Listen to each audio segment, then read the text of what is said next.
Donald Trump mostrou que continua um especialista em mídia. A foto dele, fichado no sistema judicial do estado da Geórgia, viralizou e, claro, o ex-presidente está usando a imagem já como instrumento de campanha para 2024.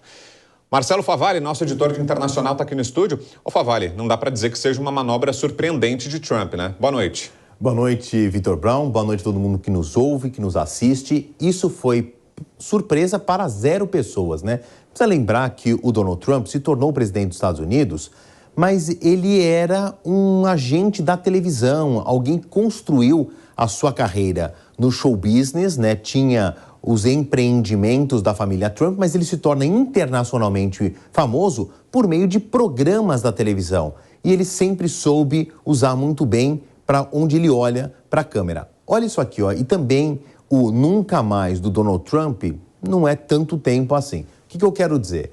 Ele disse que sairia do Twitter porque ele havia sido banido do Twitter ou suspenso durante um certo período de tempo e nunca mais voltaria. Twitter mudou de mão, agora é do bilionário Elon Musk, está mudando de nome. E olha, o Donald Trump reapareceu no Twitter.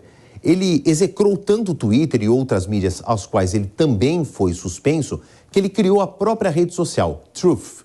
Numa tradução literal, verdade. Ele continua usando ativamente, peronomútil, porque ele foi pressionado pela Justiça dos Estados Unidos a tomar cuidado com o que ele escreve nessas redes sociais, porque isso pode ferir alguns processos judiciais aos quais ele responde. Mas ele voltou para o Twitter e olha só a primeira postagem dele, a tal foto no sistema judiciário da Geórgia. Só para explicar, ele responde a 4 conjuntos de acusações. Na Flórida, Nova York, na capital Washington e a mais recente no estado da Geórgia. Todas elas têm alguma relação com o processo eleitoral dos Estados Unidos. Na Geórgia é um pouco diferente, um processo, nos Estados Unidos são independentes e na Geórgia se exige que aquele que está respondendo um processo judicial apareça numa delegacia, que geralmente está ali perto de uma cadeia, e faça um fichamento, no melhor sentido da palavra. Ele tem que entrar no sistema judicial. Então se tira uma foto que comprova a presença do réu, depois é colocado o nome dele no sistema e tudo mais. E essa foto, de acordo com as regras da Geórgia, ela se torna pública.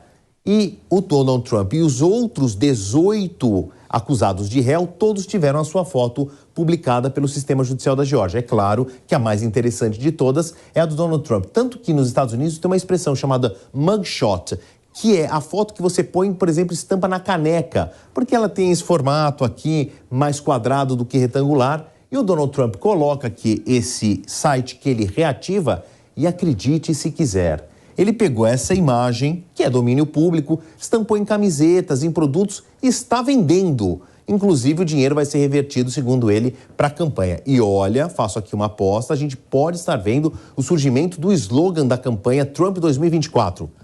Never surrender. Jamais se entregue ou jamais se renda. Ele tem repetido essa frase, talvez apareça aí como slogan de campanha. Election interference. Ele diz que houve uma interferência eleitoral, que todas as acusações aqui a qual ele está sofrendo, ele diz, essa é a base da defesa, que é uma espécie de perseguição. Tá dando certo? Não sou eu que vou responder.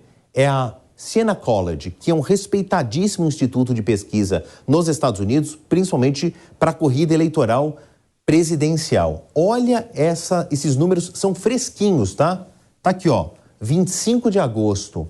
O Donald Trump, dentro do universo dos republicanos, ele continua liderando a largos passos a preferência entre as prévias republicanas, com 52% de preferência dos eleitores republicanos. Vejam que desde janeiro esse número dele não altera muito. Sobe um pouco, volta, mas fica aqui na confortável margem de mais da metade.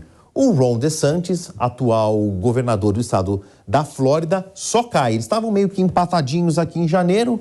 Pum, ele caiu, Ron DeSantis. Mike Pence está lá na 4ª colocação. A gente, por esse número, já começa a ter uma ideia cada vez mais sólida que realmente o Trump tem muita chance de ser escolhido como representante dos republicanos para a eleição do ano que vem. Mas não é só isso. Ele tem pontos positivos, mas também tem pontos negativos, segundo o mesmo levantamento, tá?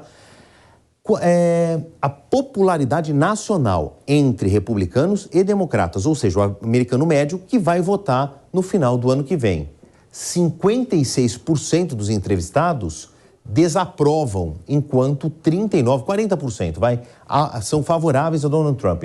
É um dado negativo de 16%, a diferença. 16 pontos percentuais, melhor dizendo. Isso aqui para a campanha também é um amarelo piscante. Mas e o Joe Biden? Tem uma popularidade? Será que a gente vai ver o ano que vem uma briga de intenções de voto baseada em rejeição?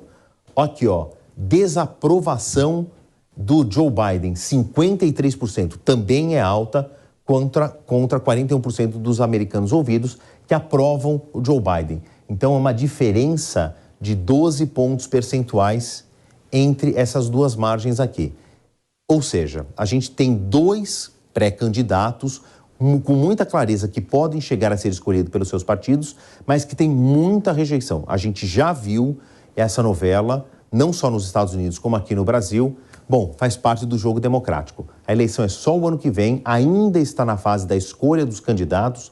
Tem muita coisa para acontecer, viu, Vitor Brown? Muita água ainda para rolar e muito assunto para a gente conversar mais tarde, né, Favalli? Você volta daqui a pouco. Até já.